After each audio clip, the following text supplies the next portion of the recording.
Hello learners, welcome to yet another session on tourism marketing.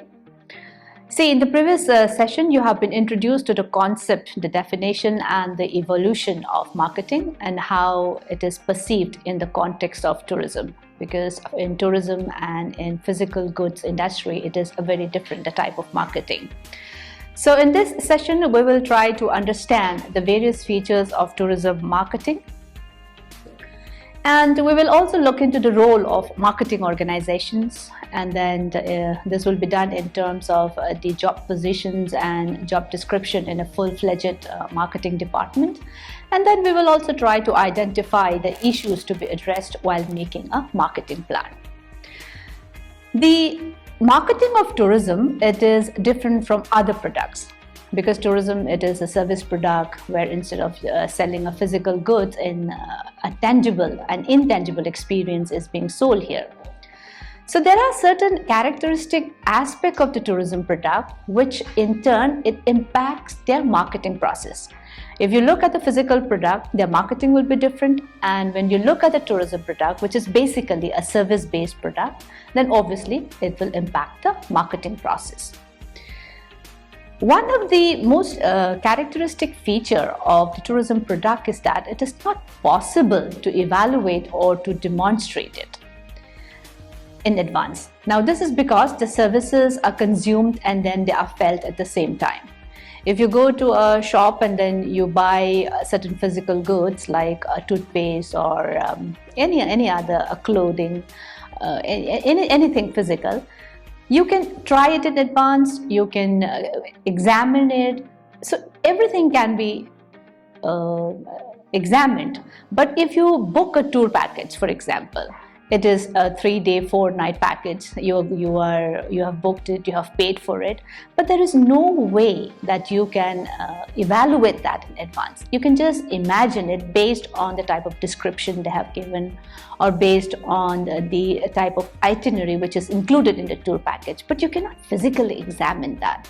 So this is a very important feature which reflects on the marketing strategies that you have to devise for the tourism product. Then again, the tourists, they not only buy the product, but they also feel the product and they are involved in it. That means the tourists are involved in the product itself. And the tourism product, they cannot be stored. This you have heard of a lot of examples. For example, a hotel room, if it is not booked for that night, it is lost forever. You cannot go back and say the hotel room which was not booked yesterday, we can use it today. So it is not like that. So we can say the tourism product, they cannot be stored. Then the tourists, they buy the experience, but they do not own the product. This also you have seen. For example, you go to a hotel, you go to a restaurant, and then you are having a meal. So they have brought you you enjoy all the facilities, you enjoy the meal there, you go and sit there, but then you don't own the restaurant. Or you go to a hotel, book yourself, you stayed for a night there, but the hotel room does not belong to you. So this ownership of a product, it is not there in tourism. Then the tourism product, it is a combination of several services. For example, if you have for a tourist, when you go from home to the destination, you need transportation. When you go and stay there, you need accommodation. When for sightseeing or for visiting the attractive tourist spots and all, you need so many other services. So it is not a single service that you are availing of. So a tourism product, we say it is a combination of several services. And in the designing and the packaging of a tourism product, a number of intermediaries are involved. This is understandable if you have so many services involved in it. So obviously the service providers will be large in number, and a bad experience at one level, it can spoil the entire image of the product or the service. So when you are going on a holiday, if your accommodation part is not satisfactory to you, it will have a little bit of impact on the overall experience of yours when you go back and reflect on the tour itself.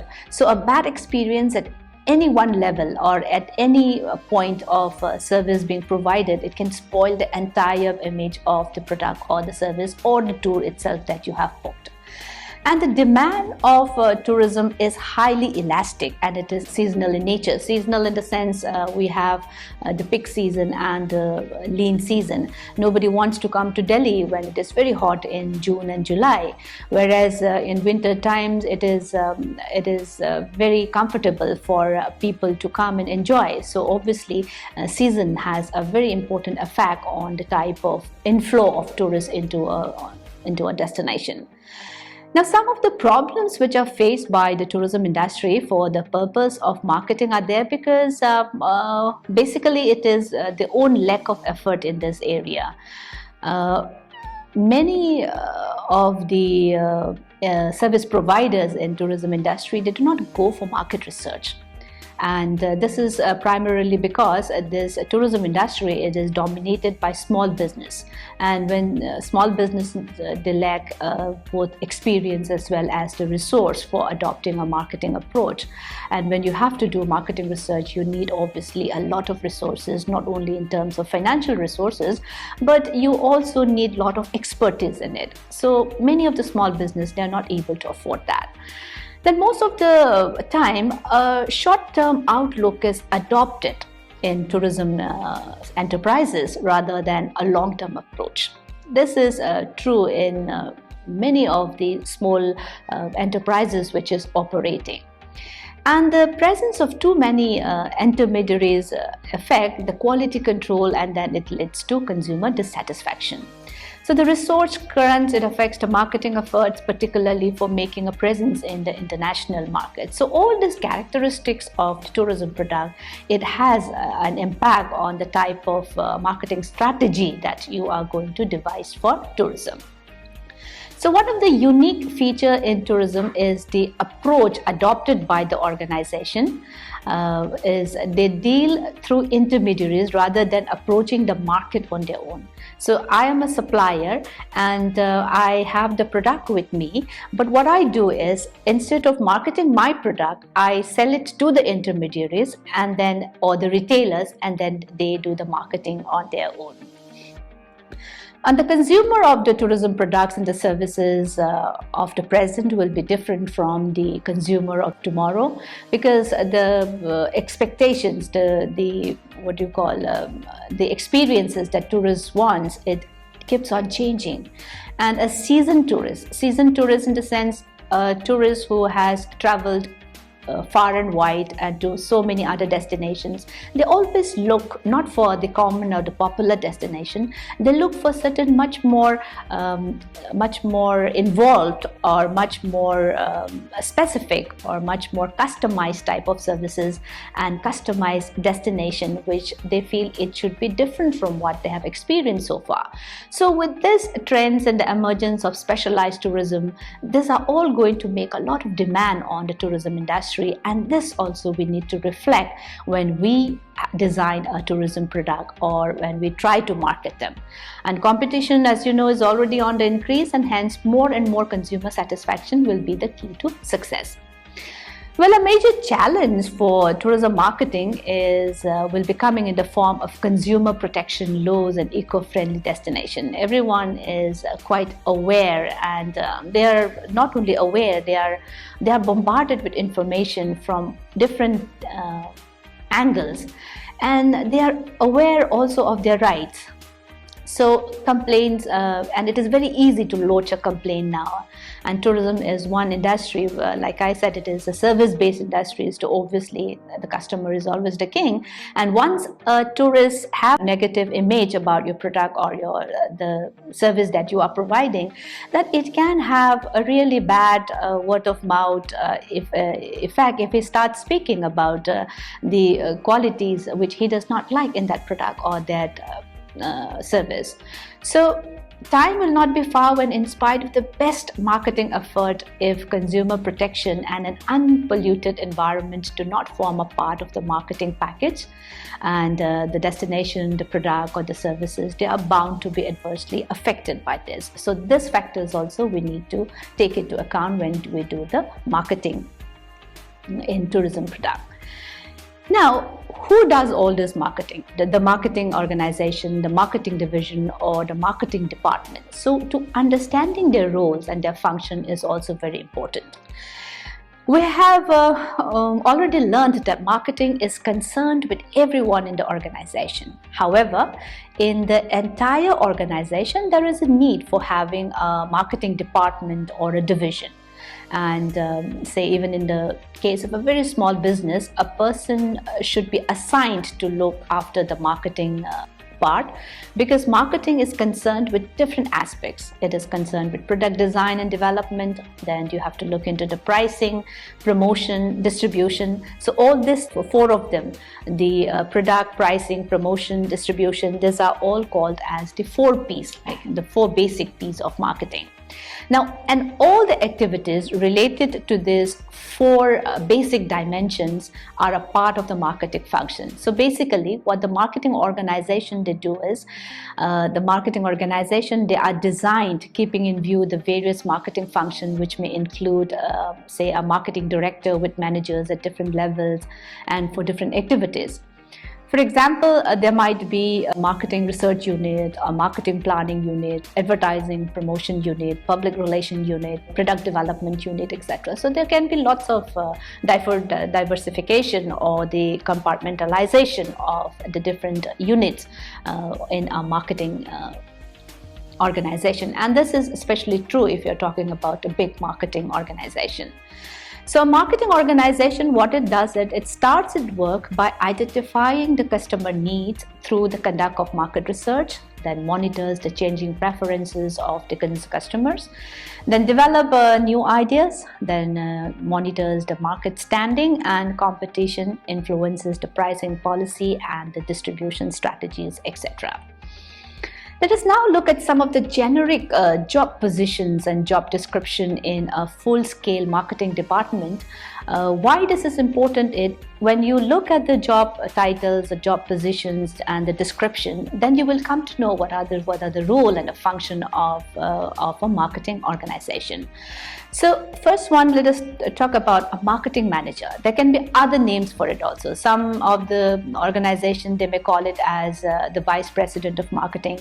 Some may title it as the marketing director or the chief marketing officer or marketing administrator. Now, basically what job it entails is they head the organization's marketing activities, and the tasks it includes providing a marketing point of view to the top administration, then helping to formulate the marketing plan for the organization. They do the staffing, directing, and coordinating the marketing activities and proposing new products and services to meet the emerging market needs.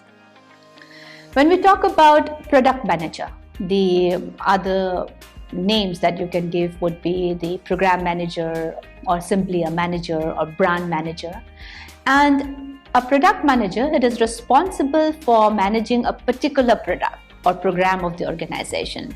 And the tasks would include proposing the product objectives and goals, creating product strategies and plans, and seeing that they are implemented, monitoring the results, and taking corrective actions wherever it is required. Next job position is the marketing research manager. So you can also call them as the marketing research director. And he or she has the responsibility for developing and supervising research on the organization's markets and publics and on the effectiveness of various marketing tools. Then there is a communication manager. Other names would be advertising manager, advertising and sales promotion director. So this communication manager, they provide expertise in the area of mass and selective communication and promotion. And the person should be knowledgeable about the development of messages, media, and publicity. Sales manager is another job position. Another name might be the vice president of sales. And they have the responsibility of recruiting, training, assigning, directing, motivating, compensating and evaluating sales personnel and agents of the organization, and coordinating the work of the sales personnel with other marketing functions. Then the new product manager, another name we can call as new products director, and they are responsible for conceiving new products and services, screening and evaluating the new product idea, developing prototypes and tasting them, and advising and helping to carry out the innovation introduction in the marketplace. Then distribution manager, the other names may be the channel manager, some organization may call it as the physical distribution manager, or even a logistic manager. So the responsibility is for planning and managing the distribution system. Distribution system, when you talk about this, is how the product or the services, it is made available, or it is made or whether making sure that they reach the consumer, and so that all these are made available and accessible to the potential user. We can have the pricing manager, who will be responsible for advising and setting the prices on the services and the programs. Then the customer relation managers will be responsible for managing the customer services and handling the customer complaints. Then if it is a very big organization also, then you may have a government relations officers or a legislative representative lobbyist.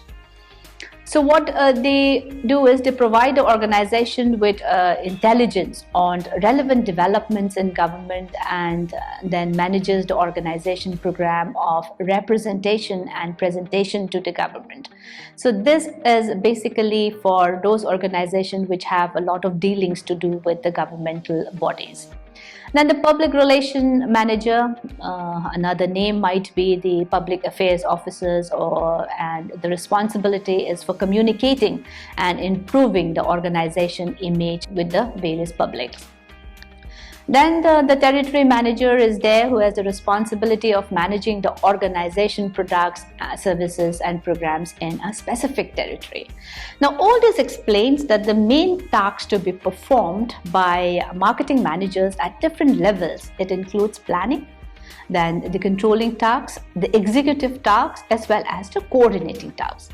But all this, however, in a very small organization, is the entrepreneur themselves or the proprietor themselves. They usually manage, they are the proprietor also, they are the marketing managers also. Now in big marketing departments or divisions, there are basically 4 major obstacles which can frustrate the attempt of a marketing manager to influence the organization planning process. One of them is supposing if the chief executive officer or the CEO of the company, he have a commitment to forward thinking, then it hampers the ideal which the marketing manager has placed before the organization. So whatever the marketing manager thinks and plans, if the CEO is not a very forward thinking type of person, then that plan may not materialize, because you need the approval from the higher authority for any marketing plan to be executed. Now, another obstacle is if planning is done by someone who is not in the mainstream and does not understand the realities of the business, then obviously it will have an impact.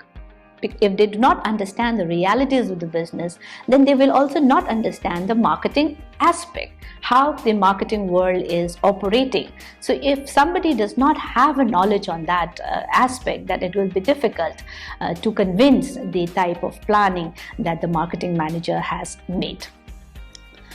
Then if marketing analysis is ignored and the precedence is that you just add the 10% syndrome. So what is a 10% syndrome? Adding a 10% syndrome means the amount of the cost which has been involved in producing that product or the service, you just add 10% and that is the profit. So in such type of organization where the 10% syndrome is there, then it does not give much room for new experimentation and new innovative ideas. Then another obstacle is when the organization, it moves on the basis of a few good ideas and they remain stuck to that. They do not think of new ideas, new innovative ideas or new challenges which are coming up. Then the few good ideas, they will become obscure and it will have an impact on the marketing area also. So all these obstacles are there, no doubt. And to overcome these obstacles, a marketing manager must possess certain personal qualities to be a successful practitioner. Let us just look at a few of them. He or she should be very energetic, active, competitive, and aggressive by nature. Aggressive in the sense not scolding or talking in a very high pitched voice. Aggressive in terms of dealing with competition, in terms of dealing with the product line or the pricing strategies. So aggressive, we are using it in a very positive form here. Now, he or she should be very creative in terms of seeking new opportunities and to exploit them for the organization's benefit. The marketing manager should be a good communicator, a presenter, and an advocate, because communication is the key point of marketing. If you're not able to communicate the features, the good qualities of your product or the service that you have, then you will not be able to fully justify the good points that the product or the service has. Then obviously communication is a very important key quality that the marketing manager should be equipped with. Then he or she should have the skill and the confidence to analyze, to appreciate, and then to interpret the data in relation to marketing. You have the data, but if you are not able to convert it into information which is required for the type of marketing that you have in plan, then it will not work. So you need to have the skill and you need to have the confidence to analyze them. Then the marketing manager, they should also have the quality of judgment for taking marketing decisions and then evaluating risks, besides being a good administrator and strategist. Then he or she must develop a marketing orientation along with sensitivity towards consumer needs and attitude. Marketing orientations, we have discussed in the last session also, there are different types of orientation. Product orientation is there, production orientation is there. The marketing orientation is the type of orientation which a business organization follows, where consumers' needs and attitudes are the focal point, and then the product or services are designed and developed according to fulfill the needs of the consumers and the attitudes that the consumer have. Now, all marketing activities, they have to be carried out through a well-formulated plan. That is why we say marketing managers should have all these qualities. Now, when you have all these qualities, then it surely reflect on the type of plan formulation that is to be done. When you have a well-formulated marketing plan, only then the rate of success of that marketing strategy or that marketing plan will be very high. So a marketing plan, it is a structured guide for carrying out marketing operations. And the purpose of a marketing plan, it includes, providing a well laid down policy and clear directions of the marketing operations, then coordinating the resources of the organization in order to eliminate confusion and misunderstanding and achieving cooperation. Then identifying the strength and the weakness through the SWOT analysis. SWOT, SWOT, S stands for strength, W stands for weakness, O is for opportunity, and T is for threat. Then the marketing plan, it should be able to identify the different market segments. You should know which market segment you're going to target. Then setting the targets and pointing out the controls, the area of diversification, competitors' strength and weakness. So all these are part of the marketing plan. Then different aspects of marketing planning, we will deal with them in the subsequent session, but here I would like to point out the issues which needs to be addressed while making a marketing plan. And this includes number one, defining the marketing objective and goals of the organization along with an executive summary. Then it should take into account the situation analysis. Now again, we should look into the background, the forecast, the opportunities and threats, strengths and weaknesses. Then based on these aspects, a marketing strategy is devised, taking into account the target market, marketing mix, and the levels of marketing expenditure, that is the marketing budget. Now, the next step after you have done all this is to formulate the action programs, keeping in view a time frame. Time frame is very important in marketing strategy. You should know when to start, you should know when to end. Without a time frame, the budget that you have allocated for the marketing plan may go haywire. So there has to be a specific time frame. When do I design the marketing message? How do I design it? And when should I release it to the public? When should I test it? When should I? So all this, there should be a time frame for every type of, every small activity which needs to be performed for that type of marketing strategy. Then the marketing plan, they should also specify the methods of monitoring and control. And when you talk about monitoring and control, you should also take into account the sales analysis, the market share, the marketing expenses, and checking on the customer attitudes towards the organization, products, and services. Then nowadays, the marketing organization, they have also started using this marketing audits. Now, this is for assessing the marketing opportunities and operations. So let us now try to sum up what we have talked about in this session. We have talked about the various features of tourism products or services and how they impact on the tourism marketing. Then we have looked at some of the generic job positions and job description in a full-fledged marketing department, and this has given us an idea on the role and function of marketing managers or the marketing personnel in a marketing organization. And we have also talked about a little bit on the marketing plan and what are the various issues which we need to address while we are making a marketing plan. So I hope you have understood what we have covered so far in the session. The other remaining aspects we will try to cover it in the subsequent sessions which are being followed. Thank you so much for your time and have a wonderful day.